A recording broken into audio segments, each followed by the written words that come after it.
कुछ वर्ष पहले पहलगांव, कश्मीर में एक घटना घटी जो मुझे भूले नहीं भूलती। एक वृक्ष के नीचे बैठा था। ऊंचाई पर वृक्ष में छोटा सा एक घोंसला था और जो घटना उस घोंसले में घट रही थी उसे मैं देर तक देखता रहा, क्योंकि वही घटना शिष्य और गुरु के बीच घटती है।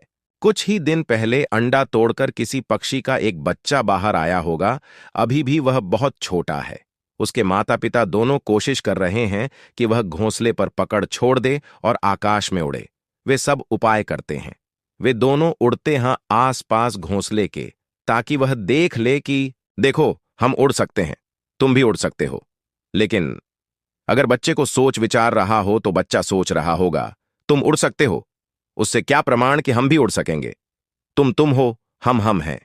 तुम्हारे पास पंख हैं, माना, लेकिन मेरे पास पंख कहाँ हैं? क्योंकि पंखों का पता तो खुले आकाश में उड़ो तभी चलता है। उसके पहले पंखों का पता ही नहीं चल सकता है। कैसे जानोगे कि तुम्हारे पास भी पंख हैं अगर तुम चले ही नहीं, उड़े ही नहीं? तो बच्चा बैठा है किनारे घोंसले के, पकड़े हैं घोंसले के किनारे को, जोर से देखता है, लेकिन भरोसा नहीं जुटा पाता। माँ बाप लौट आते हैं, फुसलाते हैं, प्यार करते हैं, लेकिन बच्चा भयभीत है। बच्चा घोंसले को पकड़ रखना चाहता है। वह झांत है, वह जाना माना है। और छोटी जान और इतना बड़ा आकाश। घोंसला ठीक है, गर्म है, सब तरफ से सुरक्षित है। तूफान भी आ जाए तो भी कोई खतरा नहीं है। भीतर दुबक रहेंगे। सब तरह की कोशिश असफल हो जाती है। बच्चा उड़ने को राजी नहीं है। यह अश्रद्धालु चित्त की अवस्था है। कोई पुकारता है तुम्हें, आओ खुले आकाश में। तुम अपने घर को नहीं छोड़ पाते। तुम अपने घोंसले को पकड़े हो। खुला आकाश बहुत बड़ा है, तुम बहुत छोटे हो। कौन तुम्हें भरोसा दिलाए कि तुम आकाश से बड़े हो? किस तर्क से तुम्हें कोई समझाए कि दो छोटे पंखों के आगे आकाश छोटा है? कौन सा गणित तुम्हें समझा सकेगा? क्योंकि नाप जोख की बात हो तो पंख छोटे हैं, आकाश बहुत बड़ा है। पर बात नाप जोख की नहीं है। दो पंखों की सामर्थ्य उड़ने की सामर्थ्य है। बड़े से बड़े आकाश में उड़ा जा सकता है। और पंख पर भरोसा आ जाए तो आकाश शत्र जैसा न दिखाई पड़ेगा, स्वतंत्रता जैसा दिखाई पड़ेगा। आकाश मित्र हो जाएगा।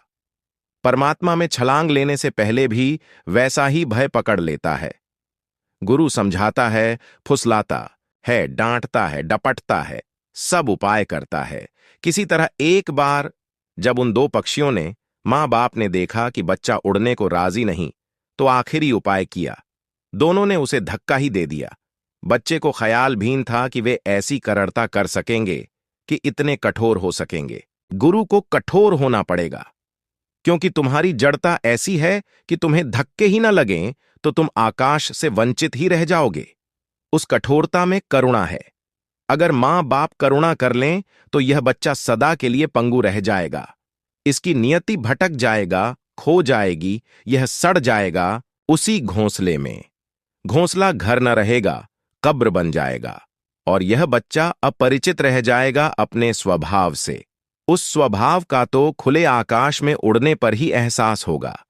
वह समाधि तो तभी लगेगी जब अपनी क्षद्रता को यह विराट आकाश में लीन कर सकेगा। जब अपने छोटेपन में यह बड़े से बड़ा भी हो जाएगा।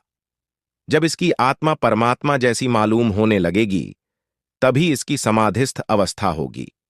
बच्चे को पता भी नहीं था, समझ भी नहीं थी, ख्याल भी न था कि यह होगा।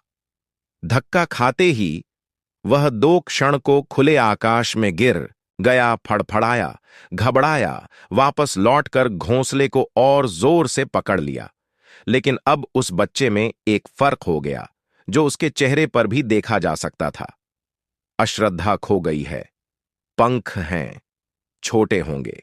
आकाश इतना भयभीत नहीं करने वाला है जितना अब तक कर रहा था। और एक क्षण को उसने खुले आकाश में सांस ले ली। अब अश्रद्धा नहीं है।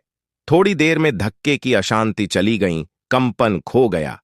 मां बाप उसे बड़ा प्यार दे रहे हैं, थपथपा रहे हैं, चोंचों से सहला रहे हैं, उसे आश्वस्त कर रहे हैं कि वह अपने अनुभव को पी जाए। उसे अपने पंखों की समझ आ गई वह पंख फड़फड़ाता है बीच बीच में। अब पहली दफा उसे पता चला कि उसके पास पंख हैं, वह भी उड़ सकता है।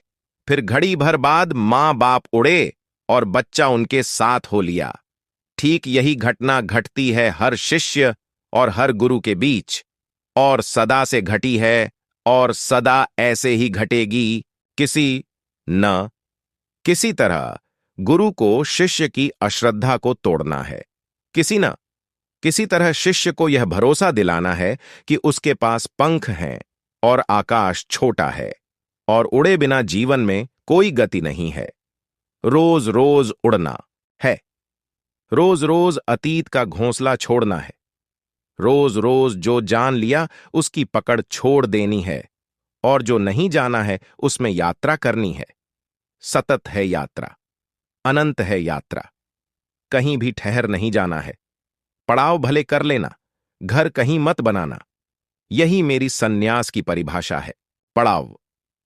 ठीक, रात अंधेरा हो जाए, घोंसले में विश्राम कर लेना, लेकिन खुले आकाश की यात्रा बंद मत करना। रुकना, लेकिन रुक ही मत जाना।